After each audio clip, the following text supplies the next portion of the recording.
All right, Overflow Church, how are y'all doing today? Yes. 11:30 never disappoints, ever. Love it. So, today's a special moment. We do believe here every seat has a story. Everyone's fighting battles, everyone's crying out to God, and God's meeting people in places that no one else can see. And you're going to hear some of those stories in just a second. We have John, Katrina, Mick, and Trish. They're going to share just how God's moving in their life, how he's healed and restored and gave their life direction. And these are not just testimonies. These are reminders that God is still writing stories, still restoring, and still moving in our community and our church. So let them speak to you.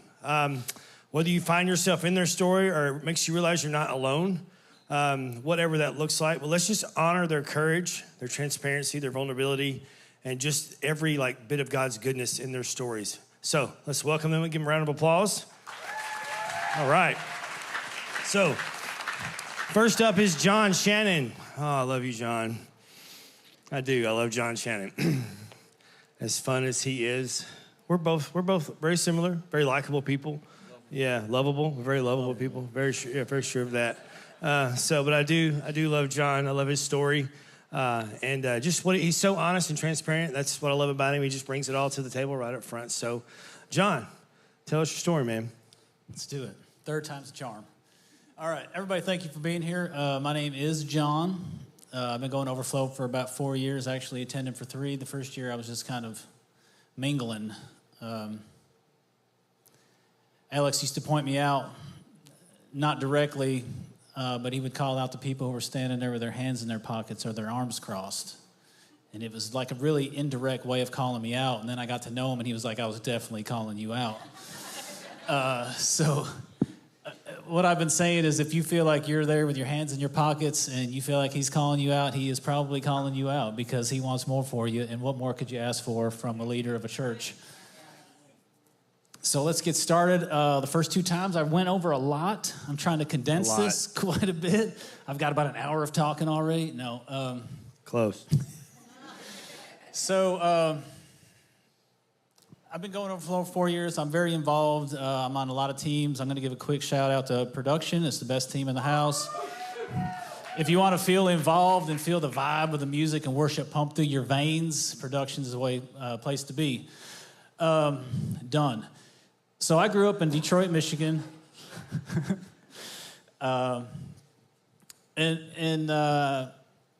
Around 8 Mile, south of 8 Mile was the border for Detroit. North of 8 Mile was kind of the place you were free from Detroit. I grew up in a really rough neighborhood, a bad neighborhood. Drugs, crack houses, fires. I always say pretty woman, the whole pretty woman thing without the glamour. But it was real rough, and I didn't really know at the time what I was going through, because when you're in it, you're in it. You know, you just that's just the way it is. All the kids around you are going through it. And it took me a long while to really realize, and when it hit me, but it really knew where I was. So along with everything that was going on, my dad was also an addict, crack, marijuana, whatever he can get his hands on, basically. So I lived in that, I smelt that, I seen that. It's just a revolving door of anguish going on there, verbal abuse, physical abuse. And so I had to deal with that. My saving grace growing up was the Church of Christ. They would bring that little church van by every Sunday and Wednesday, and we'd hop on it. And for 3 to 4 hours a week, we were safe. We were at a place where we knew we could be kids. The pastor there was a very stoic man. He's like the only man growing up that never lost it on the kids. Very influential for me. For some reason, he saw something in me. I don't get it. I don't know what it was. But he would spend time, doing Bible studies with me. I was the only kid out of everybody that went there that he did this with. And as I moved around and stopped going to the church, he would follow our family and continue to do these Bible studies.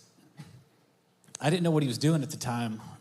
I just thought he was lonely. Not really, but I didn't know what he was doing at the time. But he was setting the foundation for my life.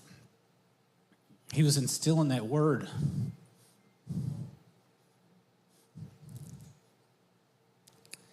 So I tried to find him because I wanted to thank him for everything that he had done for me, because I had no clue at the time. When you're young, you just kind of, you tone it out. You don't really get the 20/20 vision that you do when you look back. But he was setting a foundation, and it just brings to mind, that raise a child up in the way, and if he goes astray, he will come back. And he set that foundation early. I thought third time would be good on this.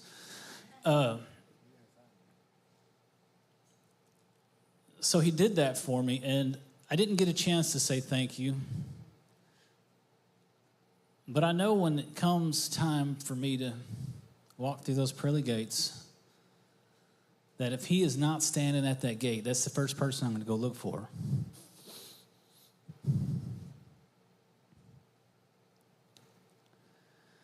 So I lived with that. I lived in Detroit. I went through all that. He followed me everywhere. He set that foundation, but I was not in tune to it. I did not have that intimate relationship with God, and it took me a long time, 40 years. So after I went to Detroit, I moved to Tennessee. That was kind of a story. I stole a bottle of Mad Dog 2020, a fifth, drank it all, went to school. The first time I experienced a room spinning, that was wild. I turned my ninth grade math class into like a barf bag. I was so messed up that the first time I threw up, I thought, hey, maybe nobody will notice. And then they come again. And so I had to get up, and I kind of shook my arms off, told the principal I had some bad orange juice, and he's like, oh, no. Had to do some in-school suspension. And so all that led to previous to that, my uncle and my aunt had moved down to Big Sandy, Tennessee, and started a church, New Beginning Church. My uncle was the pastor there. And so my grandfather, we came down to visit that Christmas, and he said, John, I think this is where you need to stay. And I was in ninth grade, and it was not at home with my parents, and I was like, I was in. They convinced my parents. I moved down here, and I went to that church. So I went from Detroit, Michigan, to Big Sandy, Tennessee, a Church of God, to holy rolling, pew jumping church. And my whole life just kind of flipped around. It saved me. I mean, it really, there's no telling where I would have been if I wouldn't have made that leap. If my grandfather's the other person that never lost it on us. So I was there. I went all through high school. I did the right things. I tried to do the right things. I was a kid in high school. Of course, I didn't. But I thought I was. But again, I never had that intimate relationship with God. And so I can look back and see all these times that God was in my life. The people he put in. The compassion, everything that I've been through, the compassion that he put in I was an angry person, but I still had a lot of empathy for people and compassion. So I never really had an intimate relationship. I moved on, went to the Navy, got there, and God had followed me to Japan, like out of all places. Let's go. But the conviction, he convicted my heart all the time, and I had wanted nothing to do with him. I mean, I was borderline atheist, agnostic. I knew there was something, but I didn't want to believe that, like, this God that cared for me, actually loved me. So I looked other places. I had books on Scientology, books on meditation, books on Buddhism, witchcraft, anything I could do to try to fill that void and that emptiness, because since I was a kid, I was alone. I never had anybody to talk to. I never had anybody to bounce things off of. It was just all internal. Everything was internal. And so I was looking for something, and God was like, yo, I'm right here. And I'm like, no, I'm good. I hear you. I feel you. So it got so bad to where I thought, the only sin growing up is to blaspheme God, the only unforgivable sin. So I was like, I'm just going to blaspheme you right now. You're going to leave me alone. I don't have to deal with this. I thought at that point I'd be to the point of unredemption, and he would just leave me alone. Not the case.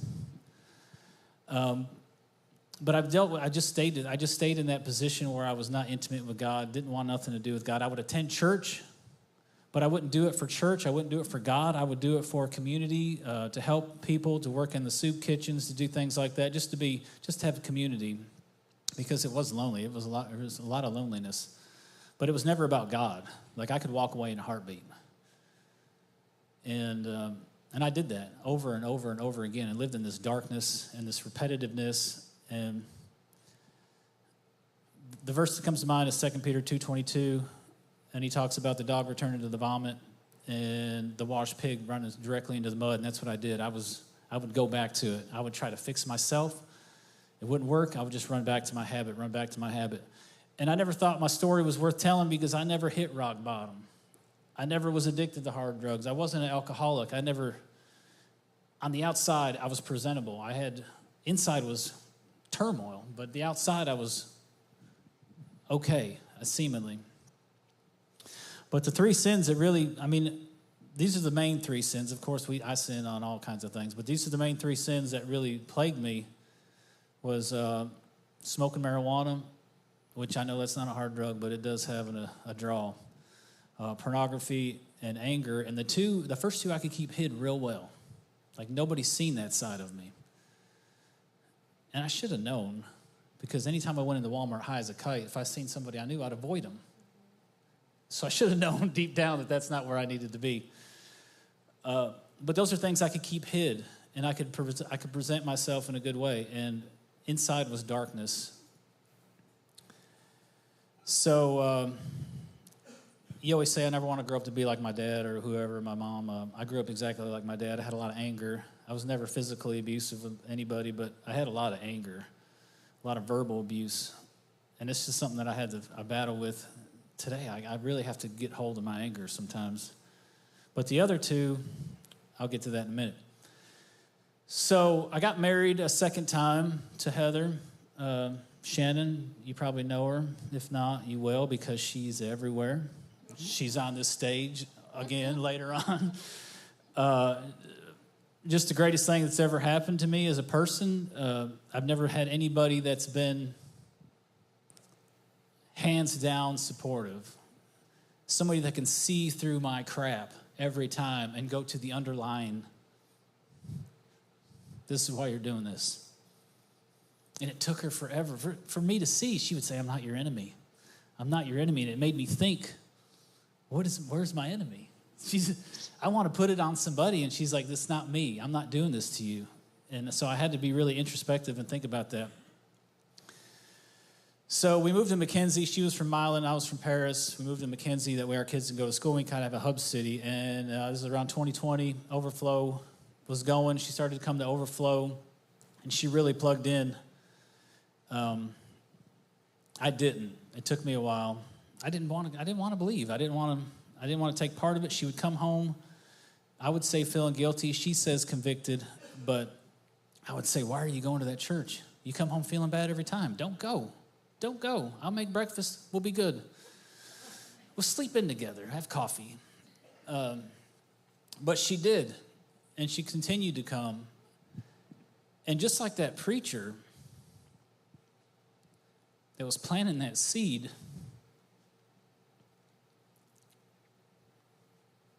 she was planting that seed at church. Every prayer group, every small group, everybody she talked to, she was planting that seed. And so when I finally came into Overflow, and I don't know what drove me to Overflow that day, I knew nobody. But it's like half the people already knew me. What's going on? But she had been planting that seed, and the waterers were everyone that was around her.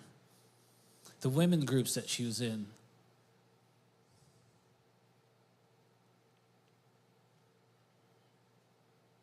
She put in the work, just like Ron did. Just like Ron did when I was a kid. She put in the work. And so when I came, it was a surprise for a lot of people, but it was also a lot of joy because the prayers had been answered.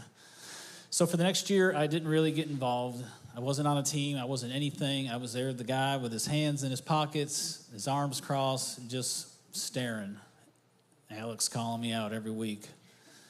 But deep down, I had wanted to praise. Ever since I was in that church in Camden, 40 years, I'd wanted to praise. And I talked about this earlier, but I'm in a church. I'm at a ramp. I'm at this. I'm in a group of people that are here specifically to praise God, and I'm worried about what somebody next to me might think. How silly is that? I mean, I was saying it's like going to the pool and having somebody make fun of me for swimming. Like, that's why I'm here. Let me swim. So I went to the ramp. I had no plans to go into the ramp. My wife had already left. I don't know if you know what the ramp is, but that's like church on steroids. The Lord will meet you there. So I went. I told my boss I had a bad day. I said, I'm not coming to work till Monday. You can find somebody else if you want. I knew he wasn't going to. I went. I came with a lot of anger and a lot of angst. I actually left several of the services and went back to the hotel room because that was just overwhelming for me. Matthew Page took my keys, the last couple things, because he knew if I had the keys, I was going to get in the car and leave. So as far as I could go was the truck. And I got in the truck, and I was angry. I was really angry, and I went because I wanted to praise, but I couldn't bring myself to do it. Like, it was such a palpable feeling. And I went to the truck, and I could just hear the booming coming through the walls. Boom, boom, people in there praising. And I wanted to be a part of it, but I didn't want to be a part of it. I was so scared. I wanted to be a part of it. So I finally went in, and I stood in the back, and I've been wanting to do this all my life, but I was, again, afraid. And I stood in the back. All of our people were front row people, so they couldn't see me, and I just stood in the back by myself. And I was like, okay, here we go, God. And I raised one hand up a little bit, and I looked around because I thought the bouncers or somebody's going to come get me because I felt like I was doing something wrong. And nobody came. And I was like, okay, and I went a little higher. And then I had two hands up, and then I'm just praising God, and I'm just happy, and I finally joined my people, and I'm still going there thinking, I'm dirty. They're not going to accept me as this. You know, they're going to see me and say fraud or something like that. Really, it's what I think. How could you be doing this? But they didn't, and I went up there and I praised God, and I mean, it was so glorious, the freedom that came from that. I just praised with such a big smile, like a Joker smile on my face, and he met me there, and it wasn't enough. Like, that freedom wasn't enough. Like, I wanted more. I want more. I want more. And so I'm standing there, and I'm like, God, if this is you, have that lady on that stage call my name. 1,000 people. If you've ever been to Ramp, there's 1,000 people there. She stops what she's doing, and she looks at me and points at me, and she says, what's your name? I said, John? She said, John, you're never going to be the same. Come up here. Let me pray with you. I come up there. I had no clue what she prayed about. I didn't know what was happening. She said, you've been changed today. I said, I don't know. She said, that's okay. You have been. And so I got back. Natalie's like, what'd she say? My daughter was going there. I was like, who'd say? That lady. I was like, I don't even know who that lady is. She's the main lady over everything. And I'm like, oh, I don't know. But I think it was good.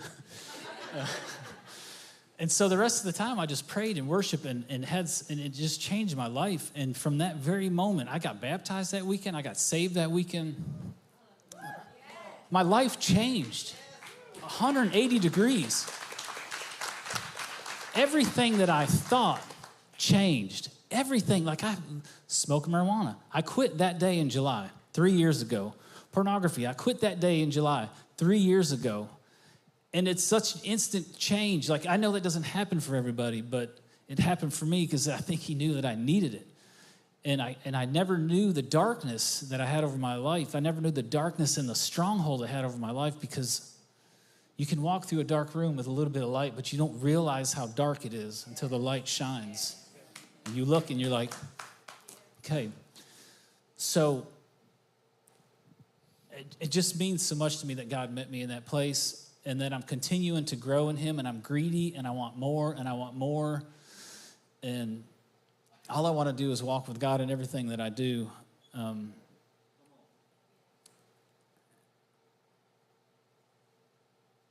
And I'm just thankful. I've got this church. I've got a lot of people that I've never had before, a lot of godly men that I never had around me before. I mean, Shane Hill's one of the biggest ones. I look at him as a father figure, and he's like 11 months older than me. And so I have all these great people, and it's so much more than I ever thought I could have. And I'm so greedy for God. I want so much more. I want to continue and continue. And I want to see stories like mine unfold. I want to see God work in people's lives like he has in mine. I'm not done with you. I'm not done with you. I'm coming. And I'm going to continue to come. And I'm going to continue to ask. And I'm going to continue to seek, continue to knock. And man, if you believe in an eternal, infinite, unfathomable God, there's no telling where this could go. I love it. I'm done this time. Good job, John. Give it up for John Shannon. That was good, John. It was still really long, but you did really, really well. You did good. It was long, but you did great. Something about John's story, even to me, is like when we run the wrong direction, we always go back to our shame. That's where we run. That's our safe place. But as John's story unfolds and as it continues to unfold, the more he runs towards Jesus, the more he runs towards freedom. And that's where that's truly found. And I love that about his story. Thank you so much, John, for sharing that. So next up, Katrina Jenkins. Pastor Alex and Sam called her Hurricane Katrina. I don't know why. That was a laugh. 11:30, 9:45 didn't laugh at all. I think they all got offended. I don't know what happened there, but I know it's a little edgy, but for church, but I thought it was hilarious. But Miss Katrina, let's hear your story today. I know this isn't protocol, but when you were talking about your pastor, this is what he saw. This is what he saw right now. This is what he saw. It's not really fair to have to follow that story. But anyway, so my husband, Mike, is over there somewhere. And we moved here. I'm just skipping ahead. I'm old, and so I have a lot of stories that I could tell you about the Lord and myself. And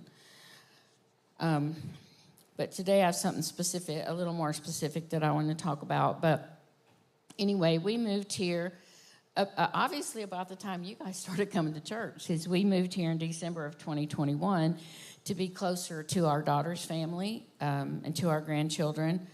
And my husband and I were in semi-retirement, so we lived in an RV behind their house, an RV behind their house while our house was being built. So we visited here every time we came to see them, and then we started watching online about 6 months before we moved because we had a big church debacle, and there's no point in trying to find a new church when you're leaving town. So when we first walked in the door, the church was very familiar to us already, and people knew us because they knew Courtney and they knew Daniel, so by association they knew us, but we didn't know very many people. So we knew that we couldn't just come on Sunday mornings and go home, even though that would be my preference, being an introvert that I am. So we both signed up for small groups, and we both joined teams because we knew that was really the only way to meet people. And my husband is much more outgoing, so he could just meet people standing in the lobby, but I would be the one dragging him out the front door. So I know what I need, even though I don't necessarily want to do it. So the one thing about the small groups at Overflow that's different than all the small groups that we've been in our many years of marriage is that they're, I have to say this even though they're refreshingly focused on intimacy and on transparency. They really, the way it's set up, the way the focus is, the way the leaders are, it's something that makes you want to be transparent, to want to have friendships that are intimate, not just, hi, how are you? I'm fine, how are you? Kind of thing. And so that really works for me because even though I am an introvert, I just don't like pretension, and I do really appreciate transparency. So I first started attending the Tuesday morning small group because it's women about my age, and I had a lot in common with them. And they were just beautiful, beautiful women. And they were caring, they were authentic, and they loved God's word. And all those things were important to me too. So the group became a very important part of my life in a very short time. And it was so important that when the leader moved away, then I told Bethany, the leader, Bethany Porter, the small group leader, I said, well, I will lead because I'm afraid this group will go away. And I needed this group, and that's how desperate I was to keep the group. So it's just been a really powerful part of my life, these small groups. And so back to my story, about 11 months after we moved, I found out that I was diagnosed with stage 3A breast cancer. And it was shocking. I had no breast cancer history in my family. I actually had no cancer in my family at all. And so, you know, during the time where I'm waiting for the diagnosis and just praying that I don't actually have cancer, even though I was positive that I did, this church came alongside us and prayed for us and was very supportive. The women in my group were very supportive. And it was amazing because we'd only been here 11 months, and there were people praying for me that did not know me, that I didn't know. And so I was really learning important lessons during that time, that people can love and pray for you that don't even know you. And that's powerful for somebody like me that doesn't want to put herself out there. So I've been in church my whole life, but because of some early sin and shame and such that I dealt with, I never felt like my faith was good enough. My faith was strong enough. I never had enough hope. I never had enough joy. You know, all the things. I failed at all the good Christian things. And so for some reason, just randomly, it would come across my mind, well, you know, Lord, don't let me have cancer, because I think cancer would be the thing that would cause my faith to falter. For whatever reason, I don't think I can do it. I don't know if I get cancer. I don't know if I can believe that you're still a good God. And so, yeah. So then I did, in fact, have cancer. And so immediately, I was a little afraid a few times when we were praying about it in the beginning. But immediately when the oncologist called me and she said, yes, it's cancer, and whatever else she said after that, because you don't really hear much after that. And it was so immediate. It's kind of like John talked about. It was so immediate that I went from being a person that was afraid that my faith wouldn't be strong enough, that I wouldn't think rightly about God, and I would just be in the dregs of depression, to instead, I was at peace. Like this deep, deep, abiding peace that can only come from God, because it certainly wouldn't have come from me. And so I have to catch up to where I'm at. So what the Lord started teaching me through that was, pretty quickly actually, was that faith is not about me. It's not about me being faithful. It's about Him. God is faithful. God is true. God is trustworthy. And He's all those things, whether I choose to believe it or not. And so it was really a powerful time in my life to break free from all of that, the thought processes that I'm just not good enough. And because I truly am not, but He is. And so I'm really grateful. It sounds kind of odd, but I'm really grateful I had to go through this trial, because otherwise I'd just be sitting here every Sunday thinking, well, I'm never going to be strong enough or have enough faith to go through a trial. And now I know that's not true, because God is very close. He was very close to me the entire time. And I had to go through, you know, all of the surgeries and the chemo and radiation and everything. And God was always very close. And I didn't realize that His closeness was going to be brought to me by the people of this church. So, yes, he was close in spirit. He was close. But he displayed his faithfulness and his closeness and his goodness through the women of this church. And I found out later through the men of this church, because my husband is my absolute rock. And he has been the rock through all of this. But then the men in his small group, they were doing the same thing for him that the women were doing for me. They were praying for him and supporting him and texting him. And without that, he couldn't have been, he couldn't have been my rock. And so I'm so thankful for that in this church. And so I think I said "and so" 20 times. I've been counting. No, I'm almost there. You shaking me? Are you going to take my paper? He's been trying to really help me with my papers. So the last thing I really wanted to share, I know it sounds like an ad for Overflow Church, but I assure you, I have not been paid to have this. I'm not been paid to have this talk. But the other thing that I really experienced during this time is how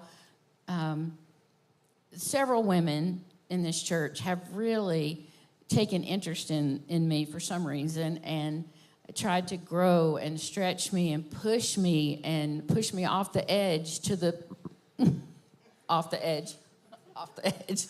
And I'm really grateful for that, because I think I would just be sitting here every Sunday morning and coming and working in kiddos or doing whatever. But they appreciated my story. They made me feel valuable and that my story was valuable, even though I might be an old lady. And I never got an old lady pass. So they still expected me. I'm talking about Tad. They expected me to still grow. They expected me to still serve and to still be obedient. And they wouldn't give me I'm an introvert pass. I tried that. That is like my go-to pass. And so none of that worked for Heather in particular. So, you just have to do what she says. She has magic. She has Heather magic, I'm telling you. Because being an introvert like I am, I don't think you realize, unless you're an introvert, how big a deal it is for somebody like me to sit up here and tell their story. And when I couldn't even tell my story in front of two people. And so all of that is something that God has used the women of this church to accomplish. And so I'm very, very grateful for that. And so if you're a person in my age category, don't just think that Overflow is a young person church. There are a lot of young people here. But this church appreciates wisdom and appreciates experience. And, they will... The fact of the matter is, the young people in this church will teach you more than you could ever teach them. That's the truth. But you won't find a church, I don't think, that really would appreciate your participation as much as what you might find here. So I challenge anyone to just get involved. Get in a small group. Knock your papers off. Get in a small group or just serve on a team. Just do something so that you get to know people. And then this becomes your community, as Josh had said, or is about to say. Because it's very important to have this community, whether your times in your life are really good or you're going through cancer. Thank you, Miss Katrina. Yes, give her a round of applause. And I want to bounce off that really quick with what you said about part of your story being like having community and your faith, and then you growing up in church and how you were scared you might lose your faith by going through something hard. And I'll speak, this is for everyone, but especially people like maybe you're in college, you're in that age range. I think a lot of times we grow up and we have our parents' faith, or we have someone else's faith, or the denomination we grew up in, or the church culture, whatever we have. But usually it's not ours yet.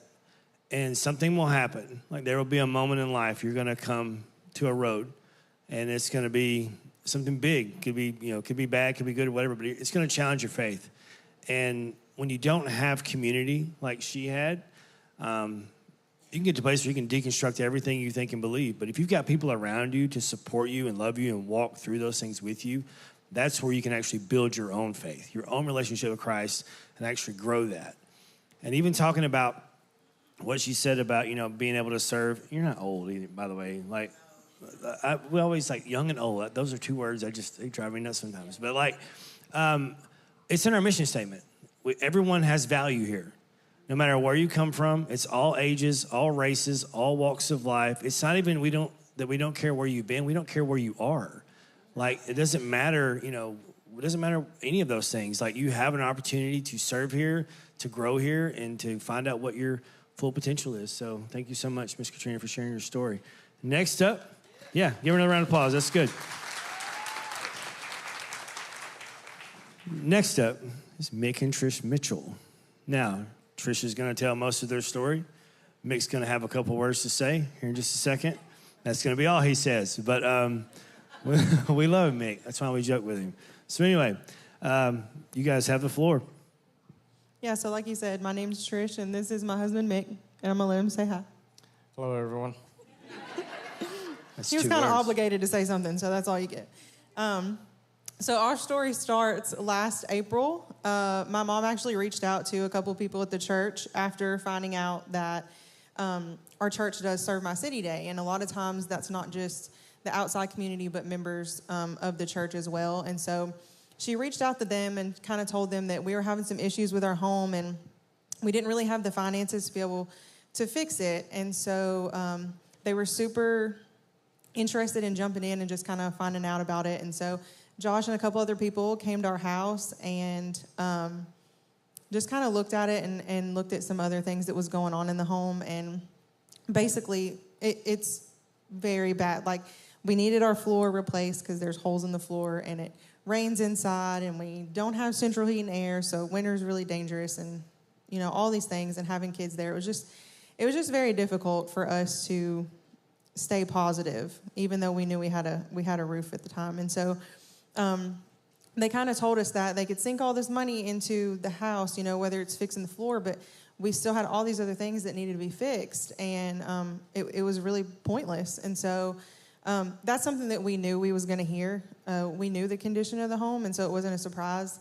But so basically, they jumped right on board of trying to find us like somewhere to live. Are we going to rent somewhere? Are we going to try to buy a home? And we kind of went along in this process, just trying to figure it out for a couple of months. And then in October, they had us come back to church, bring our bank statements. We sat down with Nathan O'Brien, who is a member here. He gave us really good financial advice. He challenged us with our finances. We knew we had some debt that needed to be paid off, and not just credit card debt, but like we had payday loans where we had borrowed some money to fix something short term, and it just grew into something we couldn't pay for anymore. And so he challenged us for that month.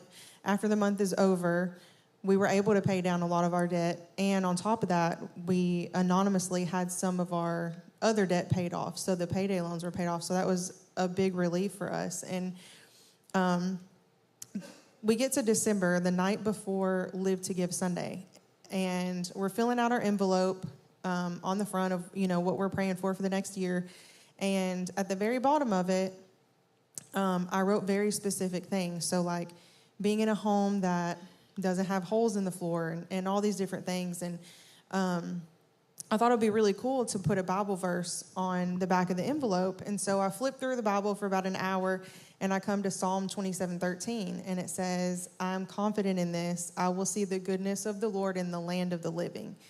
And that resonated with me because I felt like him and I were not like happy coming home, and like we weren't grateful even though we had a home. And I know that like God wants us to be happy here. He doesn't expect us to wait. And so that's how I felt about that verse. And so we wrote it on there.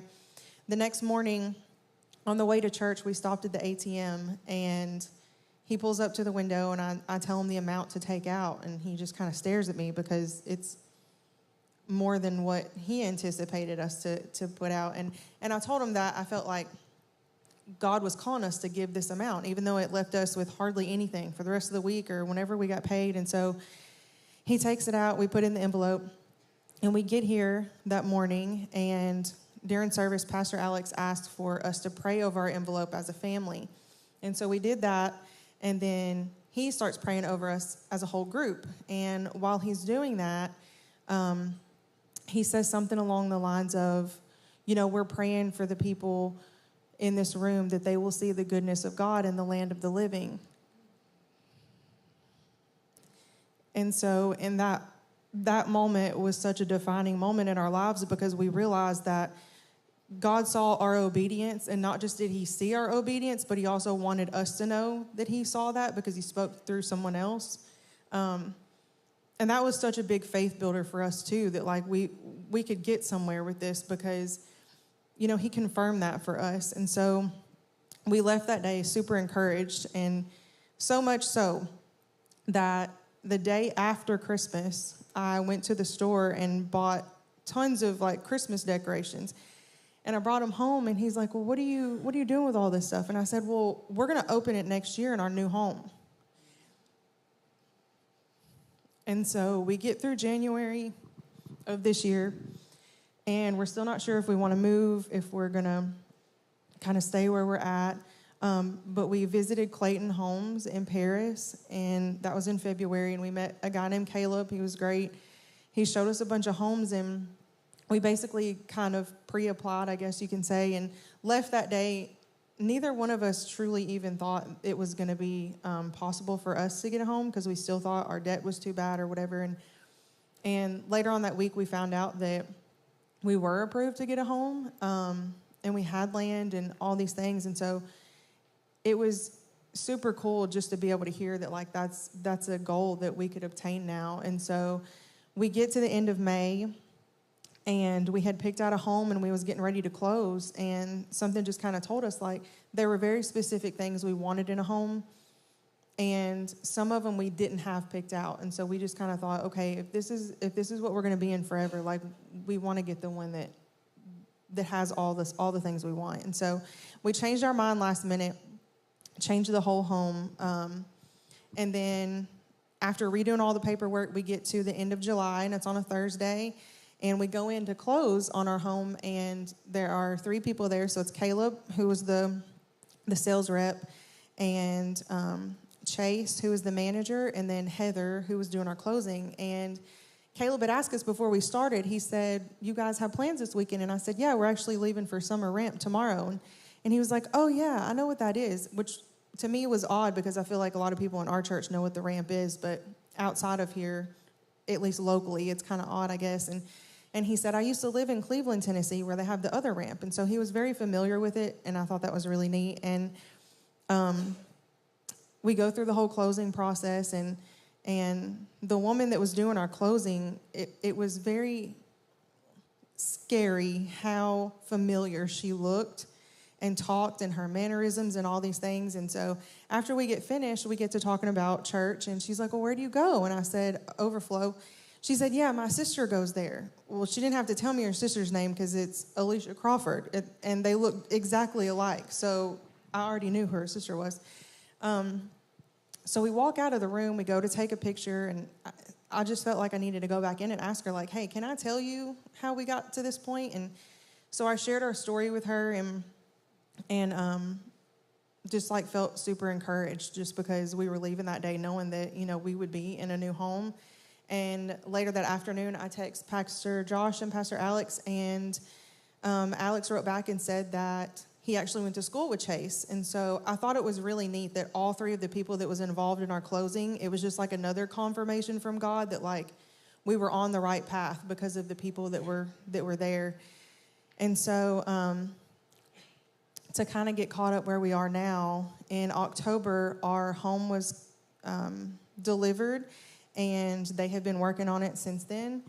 And we're still kind of believing that we're going to be in before Christmas. And one thing that kind of popped in my head, I didn't say it the first 2 services, but, well, one of them was that we found out through Clayton that one of the members of our church here, Josh Moore, who is now working for them, is going to be one of the ones to inspect our house right before we get to move in. And so that was a really neat thing to know that like this whole process started with people in the church and it gets to end with people in the church.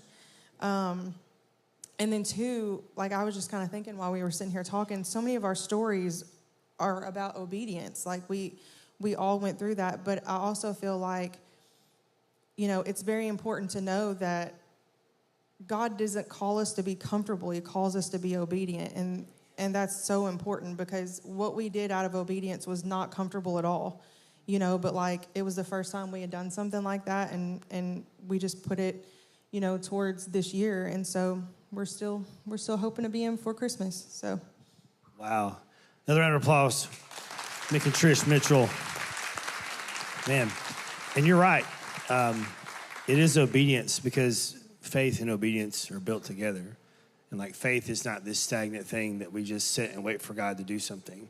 Faith is what we use to build and how we move towards God. And that's so important. And I just want to say like how proud I am. I'm proud of everybody on this panel up here, but like watching you guys from the very beginning, like just be obedient and not know what the outcome was going to be. It's challenged me even this year, like how I give in 2 weeks will be way different than anything we've ever done before.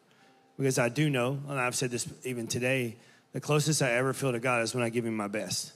Like when I give him everything I got, that's when I feel closest to God. Not when everything's awesome. It's just when I'm literally giving everything I have towards him. And I've seen him do it in my life over and over and over. But just to be a part of your journey, in the times that, you know, we're asked to help and do things, it's like you guys actually were the two that created this whole new way of thinking on how we do this.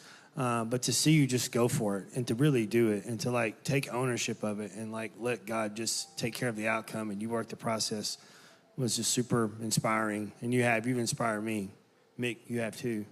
But I want to say this, like in 2 weeks, you get to make the same decision when we have Live to Give Sunday. Like we're going to, you know, this is a big Sunday, not for our church, but for our people. Because you're going to like make the choice. You're going to write down all these things you're praying for on an envelope. And then you're going to give and put in that envelope what you feel like God's asking you to give. And then you're going to be like, you're going to do it expecting God to move on your behalf and expecting God to move in your life and to come through for you in certain scenarios, whether it's financial or you're praying for someone's salvation or something in your family or something that's very personal. But this is a moment where like you're going to have this opportunity. And I would be praying about that now if you haven't already started. I know Pastor talked about it last week. So be praying about that. Be praying about what, you know, in the next 2 weeks, what that looks like for you. Because I promise these are just their stories. But like he's writing your story. And so like you have to decide what part of that you're going to be a part of and how much you're going to contribute to that. So you guys just stand on your feet. Let's thank them again for telling their stories. I'm going to ask the prayer team come up here this morning. You know, like I said at the beginning, if these stories resonated with you in any way and you just want someone to pray for you, maybe you want to share part of your story with someone, please come down front this morning and let them do that for you. And I'll go ahead and I'll pray and everybody else can be dismissed. Dear God, thank you for John and Katrina and Mick and Trish for being vulnerable and just being transparent and sharing their stories. And Lord, I just pray they gave people hope today. And I pray, Lord, that we just know that these are not our stories, they're your stories. The life that we get to live is all because of you. And this is your story that you're writing right now.